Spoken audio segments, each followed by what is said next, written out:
Alright everybody, we are actually jumping ourselves back inside the game. It is not over. This will be part 2 of your VOD, and for people on the live stream, I apologize. If you got friends, tell them to restart the live stream at the moment. We are back into the world of the living and streaming. Reason why I went down, no idea in the world. I will be double checking with my IT guys tomorrow. But so far it's 37 to 36. Looks like we've actually got ourselves a little bit of trouble right now. Oh, Grant. Both him and Baja are being caught out by this. A good couple of time locks here from sneaking. And they could really force their advantage even further. With Kurok coming up, they have. Gems of true size dropping everywhere. The regather for where we're up to. So we have Snaking as well as Korok. Looking to force at the top lane. They do still have a refresher up, so if they need to have a Ravage, it will be there available. They'd like to wait a little bit longer though for both of them to come off cooldown.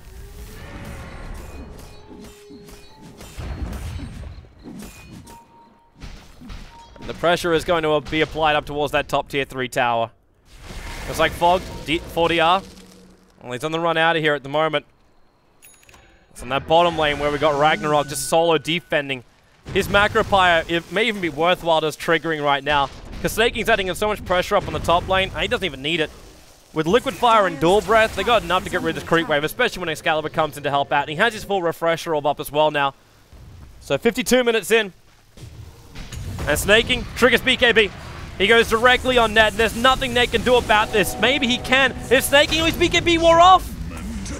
Which means the Echo Slam is capable of doing the damage. And 4DR as well as King Ray came in very quickly there. Korok might try and go for a bit of a collateral. Ned's already pretty low. They have the Observer Ward watching their positioning.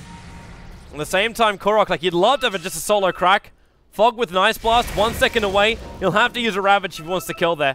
Ned's been slid up a hell of a lot. Now Korok comes in. He'll go for this one.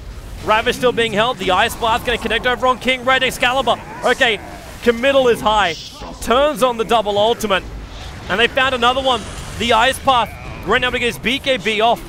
Jumps himself away in towards that mid lane. Both the ultimates of Excalibur now being used. This is not really what he wanted to have happen. Didn't really need both that, like the quick burst damage for it either.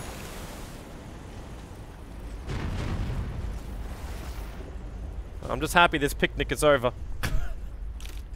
I'm double checking and making sure everything is up again. And it looks like we're good. It looks like we're actually 100% smooth and sexy. I apologize for the drop.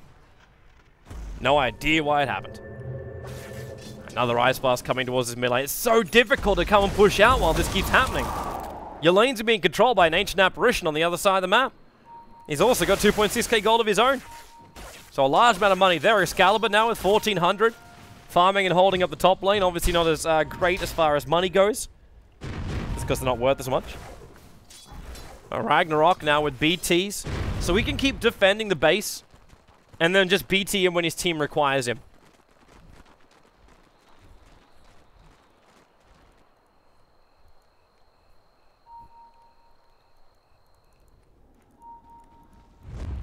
A big smart gang to come out from them. 4 heroes.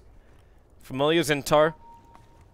The Observer Wall was pretty close, but they wouldn't have been able to see that. But at the same time, this is now our 4th Roshan to take a fall.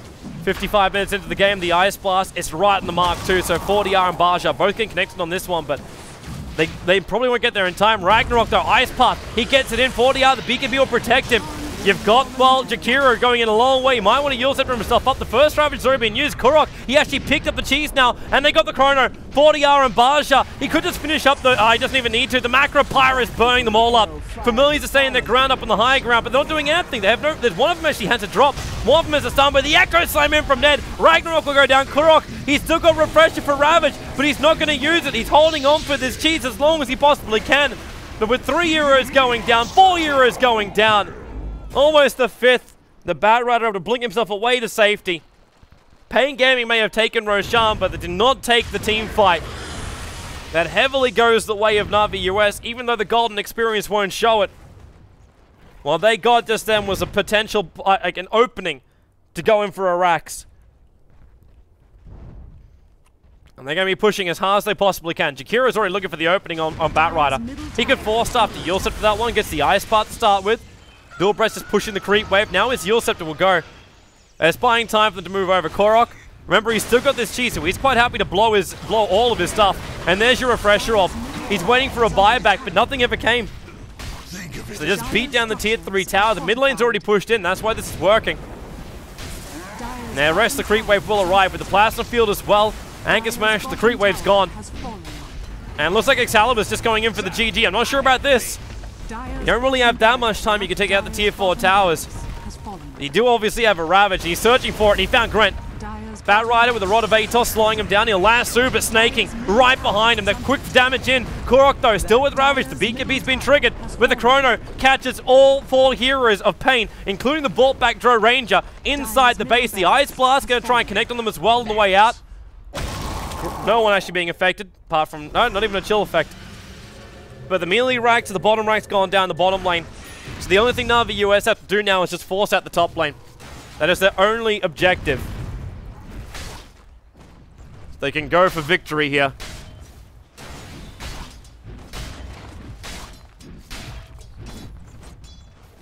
And that might actually force something out from Pain, which they probably don't want to be doing. And that's just a run down mid. That's all they can really do. There's no buybacks available. Actually, that'll be suicide if they do it. With all the buybacks available from Na'Vi US, they can fight from inside their base, kill off Pain, and then just go in for the GG push. The only thing which can make this really worthwhile from Pain Gaming is if they're just able to get like a proper split racks. Okay. It's one way to stop some damage coming in. Hex up and make a melee creep. He steals someone's Chrysalis? It's 40Rs. That's because 40R had to take the cheese. So he's just holding on to the bonus damage for now. And Ned's looking for a jump in. However, it's Korok jumping up. The Ravage with the Ice Path. Oh, that could be it. They've lost the Drow Ranger.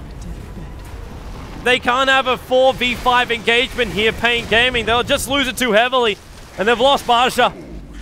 King Red as well as Grant. They're already retreating out. Ned ran out through the top. And we have a full Divine Rapier. But it's a Rapier over on a Tide Hunter. The damage output of the Tide's quite nice.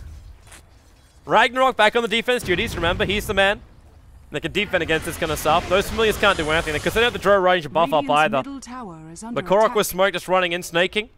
He's got double Chrono available for himself. There's no Ravages available for Korok. He's just beating on the towers.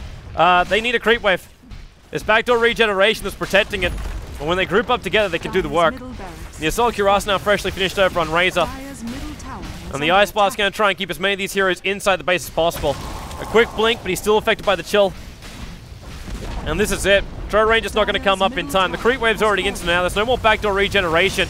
And they're jumping out. The lasso's over on Snaking. But Korok, look at the DPS. He's trying to pump out right now. Snaking got the Chrono. And he got all the remaining live heroes of Pain. GG. This game is over. Pain Gaming will lose in just shy of an hour. And Na'Vi US have a chance to keep their hopes alive here.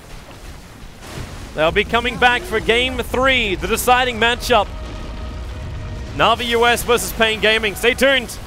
We'll have ourselves a short break. And we'll be back in just a moment.